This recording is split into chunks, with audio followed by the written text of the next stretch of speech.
Sir നമസ്കാരം. നമസ്കാരം. കുഞ്ചൻ നമ്പ്യാരുടെ ഒരു പദ്യമുണ്ട്, അരിയൻ തിന്ന് ആശാരിച്ചേയും കടിച്ച് പിന്നെയും നായ മുറുമുറു, അതുകൊണ്ട് അരിശം തീരാഞ്ഞവൻ ആ പുരയുടെ ചുറ്റും മണ്ടി നടന്നു എന്ന് പറയുന്ന ഒരു കവിത കൂടിയുണ്ട്.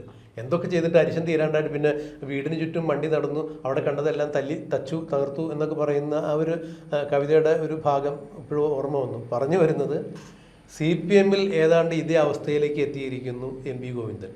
എന്തൊക്കെ ചെയ്തിട്ടും അദ്ദേഹത്തിൻ്റെ കലിപ്പ് മാറുന്നില്ല. ദിനം പ്രതി അദ്ദേഹം പറയുന്ന ഓരോ പ്രസ്താവനകളും, അദ്ദേഹം കൊടുക്കുന്ന ഓരോ പത്രക്കുറിപ്പുകളും അദ്ദേഹത്തെ കൂടുതൽ പ്രതിസന്ധിയിലാഴ്ത്തുന്നു, വെട്ടിലാഴ്ത്തുന്നു. ഇപ്പോൾ പറഞ്ഞു വരുന്ന വിവരം, വിഴിഞ്ഞം തുറമുഖവുമായി ബന്ധപ്പെട്ട് MSC കമ്പനിക്ക് 49% ഓഹരി കൈമാറ്റം ചെയ്യുന്നതിനെ കുറിച്ച് തന്നെയാണ്. അത് VD സതീശൻ സർക്കാരുമായി ആലോചിക്കാതെ അദാനി ഗ്രൂപ്പ് അവർക്ക് തോന്നിയതുപോലെ MSC കമ്പനിക്ക് ഇത്രയും അവരുടെ 49% ഷെയറുകൾ വിൽക്കുന്നതിന് VD സതീശൻ കൂട്ടുനിന്നു എന്നൊക്കെ പറഞ്ഞ് MP ഗോവിന്ദൻ ഒരു പ്രസ്താവന ഇറക്കിയിട്ടുണ്ടായിരുന്നു. എന്നാൽ MP ഗോവിന്ദൻ്റെ ഈ പ്രസ്താവന വരുന്നതിന് തൊട്ടു മുൻപ് ദേശാഭിമാനിയിൽ 13,000 കോടിയുടെ നിക്ഷേപമായി MSC പോലുള്ളൊരു കമ്പനി വിഴിഞ്ഞത്തേക്ക് എത്തുന്നതിന് നിദാനമായ പുരോഗമനപരമായ നടപടിക്രമങ്ങൾ പൂർത്തിയാക്കിയത് മുൻ മുഖ്യമന്ത്രിയായിരുന്ന പിണറായി വിജയനാണ് എന്നാണ് പറഞ്ഞു വെച്ചത്. ഇത് MP ഗോവിന്ദൻ കണ്ടോ ഇല്ലയോ എന്നറിയില്ല. പക്ഷേ MP ഗോവിന്ദൻ പറഞ്ഞതാവട്ടെ, ഈ അദാനി ഗ്രൂപ്പുമായി ഇങ്ങനെ ഒരു ധാരണയുണ്ടാക്കുന്നതിന് വേണ്ടി തെരഞ്ഞെടുപ്പ് ഫലം പുറത്തു വന്നതിൻ്റെ തൊട്ടടുത്ത ദിവസം മുഖ്യമന്ത്രി താൻ തന്നെയാകും എന്ന് ധരിച്ച VD സതീശൻ, അല്ല സാർ, VD സതീശൻ വിമാനം വാടകയ്ക്കെടുത്ത് മംഗലാപുരത്ത് കർണാടകത്തിൽ പോയി ചാർട്ടേഡ് ഫ്ലൈറ്റ് എടുത്ത് മംഗലാപുരത്ത് പോയി അദാനി ഗ്രൂപ്പിൽ ആരെ കണ്ടു, കൂടെ ബക്കാടി കമ്പനി സന്ദർശിച്ചു, വീര്യം കുറഞ്ഞ മദ്യം വിളമ്പാനുള്ള കരാറൊക്കെ ഉറപ്പിച്ചു വന്നതിന് ശേഷമാണ് സത്യപ്രതിജ്ഞ ചെയ്ത് മുഖ്യമന്ത്രി ആയത് എന്നാണ് MP ഗോവിന്ദൻ തുറന്നടിച്ചത്. VD സതീശനെ സംബന്ധിച്ചിടത്തോളം ഒരു കാര്യം പറയുമ്പോൾ സാറിനറിയാമല്ലോ, അദ്ദേഹം ആധികാരികമായ രേഖകളെല്ലാം കളക്ട് ചെയ്തുകൊണ്ടായിരിക്കും സംസാരിക്കുക, അല്ലെങ്കിൽ പിന്നെ പറയാം എന്ന് പറഞ്ഞ് അദ്ദേഹം ഒഴിഞ്ഞു മാറും. നിയമസഭയിൽ ഇതിനൊക്കെ അദ്ദേഹം മറുപടി നൽകിയത് മുൻകാല പിണറായി വിജയൻ സർക്കാരിൻ്റെ കാലത്തുണ്ടായ രേഖകളും തീരുമാനങ്ങളും ആ ഫയലുകളൊക്കെ വിളിച്ചു വരുത്തി കുറിപ്പെടുത്തുകൊണ്ടാണ് അദ്ദേഹം പറഞ്ഞത്. ഇത് ആകെ MP ഗോവിന്ദന് വെട്ടിലാക്കി. വീണ്ടും ഇത് മാധ്യമങ്ങളിൽ ചർച്ചയായപ്പോൾ MP ഗോവിന്ദൻ പറഞ്ഞു, ദേശാഭിമാനിയിലല്ല ആദ്യം വാർത്ത വന്നത്, അത് എക്കണോമിക് ടൈംസ് എന്ന മാധ്യമത്തിൽ വന്നു, പിന്നീട് മറ്റൊരു മാധ്യമത്തിൽ വന്നു, ജൂൺ 1-ാം തീയതിയും 3-ാം തീയതിയായിട്ട് മറ്റു മാധ്യമങ്ങളിൽ വന്ന വാർത്ത ദേശാഭിമാനിയിൽ പിന്നീടാണ് പ്രസിദ്ധീകരിച്ചത് എന്ന് പറഞ്ഞു.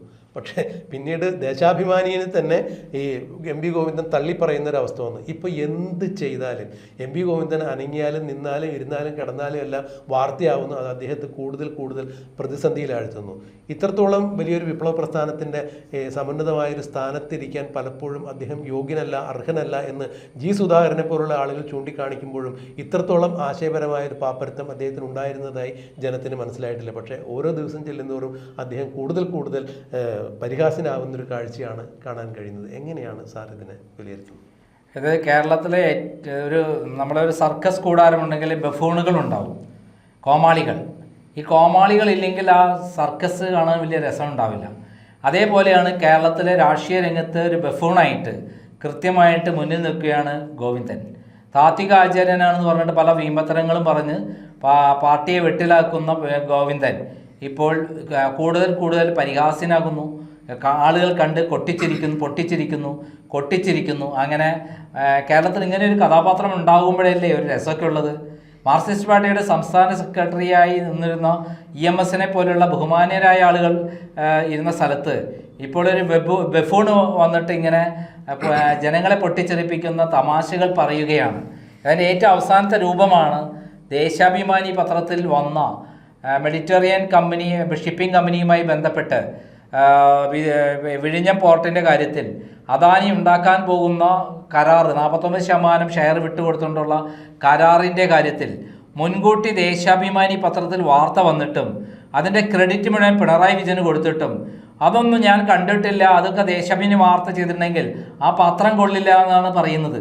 ആ പത്രം കൊള്ളില്ല എന്ന് പറഞ്ഞാൽ ആ പത്രം ചവറ്റുകൊട്ടയിൽ, അതായത് കക്കൂസിൽ ഉപയോഗിക്കാൻ പോലും പറ്റാത്ത ഒരു ടോയ്ലറ്റ് പേപ്പറായി ഉപയോഗിക്കാൻ പോലും പറ്റാത്ത അത്ര വൃത്തികെട്ട ഒരു പത്രമാണ് ദേശാഭിമാനി എന്ന് ആര് പറയാണ്? നമ്മുടെ സംസ്ഥാന CPM സെക്രട്ടറി ഗോവിന്ദൻ പറയുകയാണ്. CPMന്റെ ജുഹയായ ദേശാഭിമാനി അത്രയും ഒരു ടോയ്ലറ്റ് ടിഷ്യൂ പേപ്പർ മാതിരി പോലെയുള്ള ഒരു പേപ്പറാണ്, നിങ്ങളൊന്ന് വായിച്ച് കുടുങ്ങിപ്പോകരുത്, അതിൽ കള്ളമേ പറയൂ എന്ന് കൃത്യമായി എം വി ഗോവിന്ദൻ തന്നെ വിളിച്ചു പറഞ്ഞിരിക്കുന്നു എന്നുള്ളത് സത്യമാണ്. കാരണം എം വി ഗോവിന്ദൻ ഇപ്പോഴെങ്കിലും ഒരു സത്യം പറഞ്ഞു, ദേശാഭിമാനി വിശ്വസിക്കാൻ പറ്റാത്ത കള്ളം മാത്രം പറയുന്ന ഒരു പത്രമാണ് എന്ന്. അതിൽ നമ്മൾ എന്തായാലും ഗോവിന്ദനെ അഭിനന്ദിച്ചേ പറ്റുള്ളൂ. ഇത്രയും സത്യം പറയാനുള്ള ഒരു കഴിവുള്ള ഒരു നേതാവിനെ കാണാൻ ബുദ്ധിമുട്ടാണ്. എന്തായാലും ഒരു കാര്യം മനസ്സിലാക്കാം, എം വി ഗോവിന്ദൻ ഈ പാർട്ടിയെ കഷ്ണം മുറിച്ച് ജനങ്ങളുടെ ഒരു പരിഹാസ കഥാപാത്രമായ പാർട്ടിയാക്കി മാറ്റി ഈ പാർട്ടിയെ ഇല്ലാതാക്കും എന്നുള്ള കാര്യത്തിൽ ഇനി സംശയമേ വേണ്ട. അതിൻ്റെ ഏറ്റവും അവസാനത്തെ തെളിവാണ് ഈ അദാനിയുമായിട്ടുണ്ടായ കരാറിൽ പിണറായി വിജയൻ്റെ ആണ് ഇതിൻ്റെ ഉത്തരവാദി, നേട്ടം മുഴുവൻ പിണറായി വിജയനാണ് നടത്തിയിട്ടുള്ളത് എന്ന് പറഞ്ഞ ഒരു സംഭവത്തിൽ അതിനെ തള്ളി പറഞ്ഞുകൊണ്ട് എം വി ഗോവിന്ദൻ രംഗത്ത് വന്നിരിക്കുന്നത്.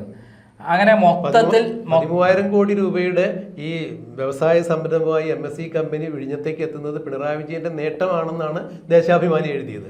ആ നേട്ടത്തെ വലിയ തോതിൽ പിന്നീട് നമ്മുടെ നിയമസഭയിൽ അതിനെ ചോദ്യം ചെയ്യുകയും അത് വലിയ വാർത്തകളാക്കി പത്രങ്ങൾ വാർത്ത ചെയ്യുകയും ആ സന്ദർഭത്തിൽ VD സതീശൻ കൊടുത്ത തിരിച്ചടി ഉണ്ടല്ലോ, അത് ഒന്നൊന്നര തിരിച്ചടിയാണ്. ആ തിരിച്ചടി എന്ന് പറഞ്ഞാൽ പലരും പറയുന്നത് എന്താണ്, എക്കണോമിക് ടൈംസിൽ മുമ്പ് വന്നിരുന്നു, പിന്നെ മാതൃഭൂമിയിൽ വന്നിരുന്നു എന്നൊക്കെയാണ്. അതല്ല അവിടെ കാര്യം. ദേശാഭിമാനിയുടെ ക്രെഡിറ്റ് ഏറ്റെടുത്തു എന്നുള്ളതാണ്. ക്രെഡിറ്റ് ഏറ്റെടുത്ത് പിണറായി വിജയന്റെ നേട്ടമായിട്ട് ചിത്രീകരിച്ചു. അങ്ങനെയുള്ള ഒരു കാര്യത്തെ VD സതീശൻ ചൂണ്ടിക്കാണിക്കുകയാണ് ചെയ്തത്.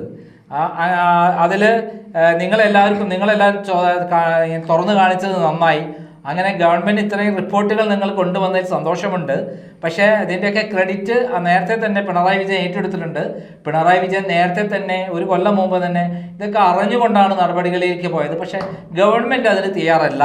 ഇവിടെ നോംസ് ആൻഡ് റെഗുലേഷൻ്റെ അവരായിട്ടുള്ള ധാരണയുണ്ട്, എഗ്രിമെൻ്റ് ഉണ്ട്. ആ എഗ്രിമെൻ്റ് വയലേറ്റ് ചെയ്തുകൊണ്ട് ഒരു നടപടിക്കും തയ്യാറല്ല എന്നാണ് VD സതീശൻ പറഞ്ഞിട്ടുള്ളത്.